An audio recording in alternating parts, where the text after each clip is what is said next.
دوستوں آج کی ویڈیو میں ہم آپ کو آسٹریلیا ملک کے بارے میں دلچسپ حقائق بتائیں گے۔ ہم آپ کو بتائیں گے کہ آسٹریلیا ملک کے قدیم باشندے کون تھے، یہ ملک کیسے وجود میں آیا، اس ملک میں کون سا سیاسی نظام رائج ہے، گورنر اور وزیر اعظم کے پاس کتنے اختیارات ہیں، اس ملک میں خواندگی کی شرح 90% سے زیادہ کیوں ہے، آسٹریلیا کے مسلمان کیسے زندگی گزارتے ہیں اور یہاں موجود اسلام کیسا ہے۔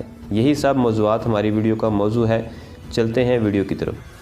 لفظ آسٹریلیا لاطینی زبان سے ماخوذ ہے جس کا مطلب جنوبی علاقہ ہے۔ یہ دنیا کا سب سے چھوٹا بر اعظم ہے جس کے کچھ جزائر بحر اوقیانوس اور بحر ہند میں بھی واقع ہیں۔ انڈونیشیا اور نیوزی لینڈ اس سرزمین کے ہمسایہ ممالک ہیں۔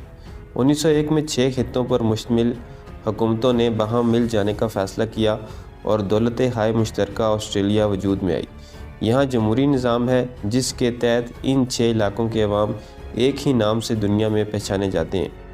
آسٹریلیا کی آبادی کم و بیش 3 کروڑ نفوس پر مشتمل ہے۔ یہ ایک کثیر القومی مملکت ہے جس میں متعدد قبائل کے لوگ صدیوں سے رہائش پذیر ہیں۔ یہ سرزمین زیادہ تر نیم صحرائی علاقے پر مشتمل ہے، کہیں کہیں وسیع جنگلات بھی ہیں۔ 20ویں صدی کے وسط سے اس خطے کی تہذیب امریکہ کے زیر اثر ہے۔ صدیوں قبل اس خطے کو جنوب مشرقی ایشیا سے آئے ہوئے ماہی گیروں نے آباد کیا۔ یہ بنیادی طور پر شکاری لوگ تھے۔ بعد کے آنے والے دنوں میں ڈچ اور برطانوی سیاحوں نے بھی یہاں پڑاؤ ڈالے اور کچھ نے یہاں اپنا سکہ جمانے کی کوشش بھی کی۔ 26 جنوری 1788 کو برطانیہ نے اسے اپنی باقاعدہ کالونی قرار دے دیا۔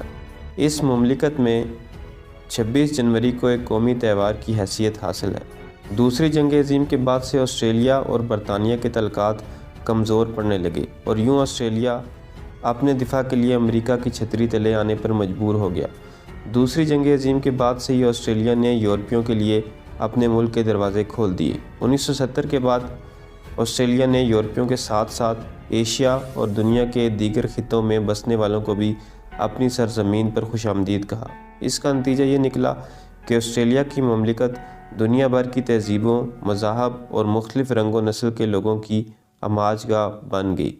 اس کثرت آبادی کا نتیجہ یہ نکلا کہ آسٹریلین ایکٹ 1986 کی منظوری کے بعد برطانیہ سے آئینی تعلقات نہ ہونے کی حد تک رہ گئے اور برطانوی حکومت کا آسٹریلوی ریاستوں میں عمل دخل تقریباً ختم ہی ہو گیا۔ دولت ہائے مشترکہ آسٹریلیا دراصل ایک آئینی جمہوریہ ہے جو وفاقی تقسیم پر مشتمل ہے۔ یہاں پارلیمانی نظام حکومت ہے۔ ملکہ الزبتھ ثانی یہاں کی بادشاہی سربراہ ہے۔ مرکز میں گورنر جنرل اور ریاستوں میں گورنرز ملکہ کے نمائندے کے طور پر موجود ہوتے ہیں۔ اگرچہ آسٹریلیا کے گورنر جنرل کے پاس اختیارات موجود ہیں لیکن یہ صرف وزیر اعظم کو مشورہ دینے کی حد تک ہی ہیں۔ تاہم ایک بہت ہی اہم اختیار جو گورنر جنرل آسٹریلیا کے پاس ہے وہ حکومت کی برخاستگی کا ہے۔ اس کے علاوہ ہائی کورٹ کے ججز کی تقرری بھی گورنر کرتا ہے۔ حکومت کے 3 بڑے بڑے ادارے ہیں: مقننہ جس میں دولت مشترکہ کی پارلیمان، جس میں ملکہ، سینٹ اور ایوان نمائندگان شامل ہیں، جبکہ ملکہ کی نمائندگی گورنر جنرل کرتا ہے۔ انتظامیہ جس میں وزیر اعظم اور کابینہ کے وزراء شامل ہیں، اور حکومت کا سربراہ ادارہ عدلیہ ہے جس میں آسٹریلوی ہائی کورٹس اور اعلیٰ وفاقی عدالت شامل ہے۔ آسٹریلوی ریاستوں میں New South Wales, Queensland, جنوبی آسٹریلیا، تسمانیہ، وکٹوریہ اور مغربی آسٹریلیا شامل ہیں۔ 2 اہم علاقے شمالی علاقہ اور آسٹریلوی دارالسلطنت بھی شامل ہیں۔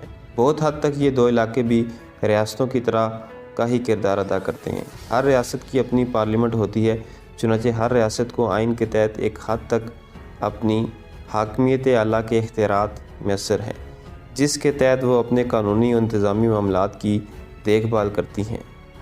ہر ریاست کا نگراں وزیر اعلیٰ کہلاتا ہے اور ریاست میں ملک کا نمائندہ گورنر وہاں کا آئینی حکمران ہوتا ہے جسے محدود اختیارات حاصل ہوتے ہیں۔ آسٹریلیا کا سرکاری مذہب کوئی نہیں۔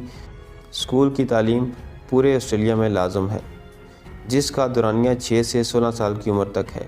اس کے باعث یہاں کی شرح خواندگی 99% تک جا پہنچی ہے۔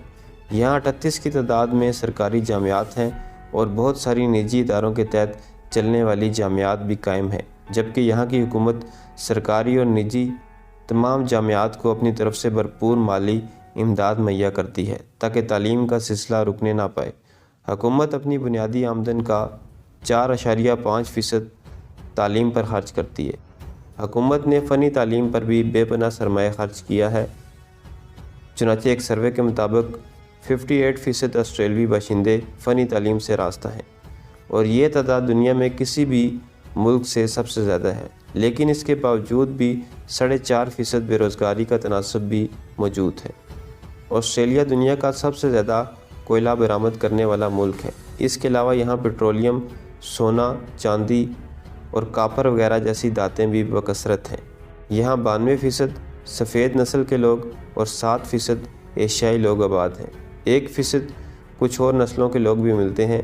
67% عیسائی، 1.9% بدھ مذہب کے لوگ اور 1.5% مسلمان آباد ہیں۔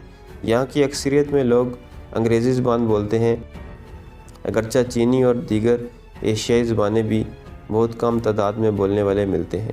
گندم، گنا، مختلف قسم کے پھل اور مرغی، بکری اور دیگر چوپائے یہاں پائے جانے والے معروف جانور ہیں۔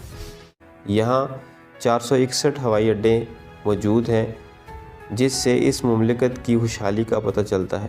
یہاں کی افواج آسٹریلین ڈیفنس فورس کے نام سے جانی جاتی ہیں، جس میں آسٹریلین آرمی، شاہی آسٹریلوی بحریہ، شاہی آسٹریلوی فضائیہ اور خصوصی دفاعی دستے شامل ہیں، جبکہ دفاع پر ملکی آمدن کا صرف 2.5% خرچ کیا جاتا ہے۔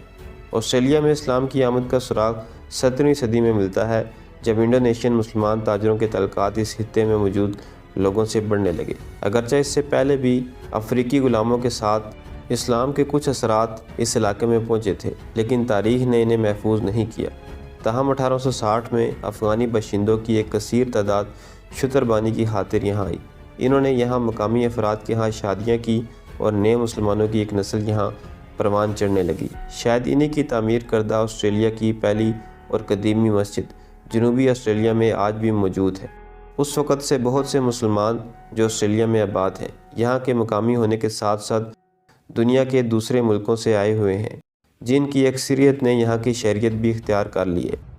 آسٹریلیا کے مسلمانوں نے متعدد تنظیمیں بھی قائم کر رکھی ہیں، جو مسلمانوں کی جملہ ضروریات کا خیال رکھتی ہیں، جن میں مساجد کی تعمیر اور بچوں کی دینی تعلیم وغیرہ شامل ہے۔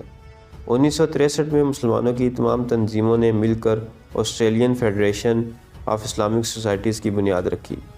1976 میں بڑھتی ہوئی تعداد کے پیش نظر اس میں کچھ تبدیلیاں کی گئیں، اور ہر ریاست کے اندر اس تنظیم کو انتظامی اختیارات میں محدود آزادی دے دی گئی، اور ہر ریاست کی اسلامک کونسل کو اسٹیٹ اسلامک کونسل کا نام دے دیا گیا، اور ان کونسلز کے مرکزی نظم کو Australian federation of Islamic council کہا جانے لگا، جس کا صدر دفتر سڈنی میں واقع ہے۔ Australian federation of Islamic council Australia کے مسلمانوں کی نمائندہ تنظیم ہے، جو ملک اور بیرون ملک وہاں کے مسلمانوں کی نمائندگی کرتی ہے۔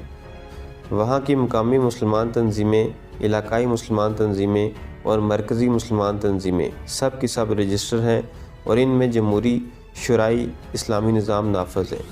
آسٹریلوی مسلمان جو اپنے ملک کے کثیر القومی معاشرے کا حصہ ہیں، وہ تمام آبادی کو دعوت دیتے ہیں کہ وہ اسلام کا مطالعہ کرے اور اس دین کو سمجھنے کی کوشش کریں۔ یہاں کے مسلمان اپنے ملک کی ترقی میں اہم کردار ادا کرتے ہیں۔ آسٹریلوی قانون کے تحت مسلمانوں کو مذہبی آزادی حاصل ہے، جس کے باعث ان کی مذہبی تقریبات آسانی سے منعقد ہوتی ہیں۔ ہر سال کثیر تعداد میں لوگ یہاں سے حج کرنے کے لیے حجاز مقدس کا سفر بھی کرتے ہیں۔